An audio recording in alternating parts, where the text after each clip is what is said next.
click share externally. And then in this instance, you would write the email address of the person who you're trying to send it to.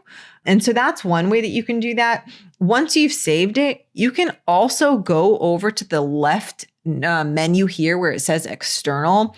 And this is where you'll access all of the external content that you've created. So these are all of just my DSRs that I'm working on. And I could click on these three dots here. If we go to access and security options, you have a lot of options here. So if you want to be notified when whoever accesses your DSR clicks on the link, you can hit send email about new visitors. If you are going to be sending this to a lot of people, this may not be, helpful for you. It might be too many, but this is a great way to identify if somebody has opened it or if they haven't. You might want to remind them, hey, just wanted to make sure you saw this, or hey, I've added something to our DSR, and resend them the link. You can enable downloads if that is relevant to your use case. You can revoke on a specific date. So let's say I only want them to be able to access the DSR for a month, and then I want the link that I sent them to not, go anywhere. And so it could be a broken link. And then you can also enable group messaging chat for email verified users, which might be a really helpful tool for you where people can chat with you through the DSR. The last thing that's important for you to do is identify who should access this DSR. Are you going to restrict access to approved individuals or companies? Or are you going to say anybody with this link is able to access it? And if you do choose that as an option, you also have the option to capture and verify visitor email addresses. So the difference here is that anyone with a link can open it. That's just like a website. If you send somebody a website URL, anyone can open it. Or if you do capture and verify visitor email addresses, anyone with a link can open it, but not before they share their email address with you. And so then who is viewing this DSR. And it's a quick process that might be helpful for you to have control over who's viewing it.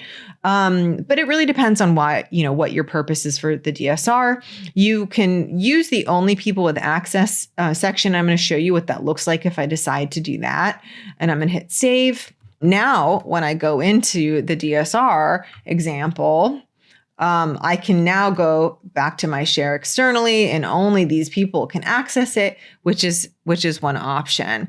Or if I want to get a link to send people a URL, I would have to say anyone with a link.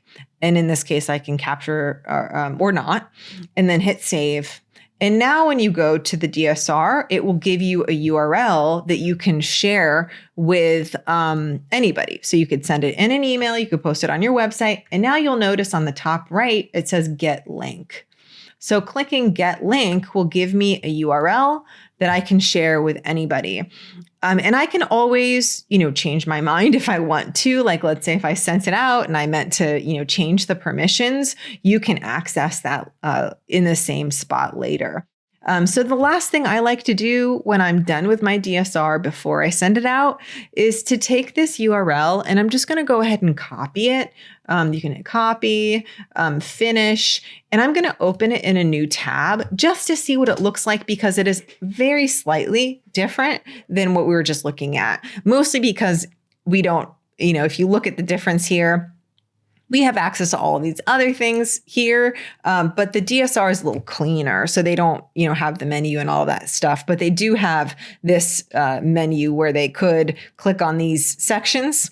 And if this was longer, you can imagine how that might be helpful to navigate through the DSR or send them to the specific section that might be relevant to them. But this is what it looks like. And so it's helpful to view it sometimes on other browsers too. So in this case, I'm looking at it in a Chrome browser. You might want to open it in a Safari browser. You might want to open it on your phone, see how it's going to look there. But this is responsive. So if I minimize this screen, and you can see if I do this, you can still, the website is responsive. So that's a helpful feature in the DSR. So hopefully this was helpful. I'm going to post another video here in a second to show you what you do next. So stick around for another video that's going to explain how you can leverage the data that you're getting from the DSR to make strategic decisions on how to move the relationship forward.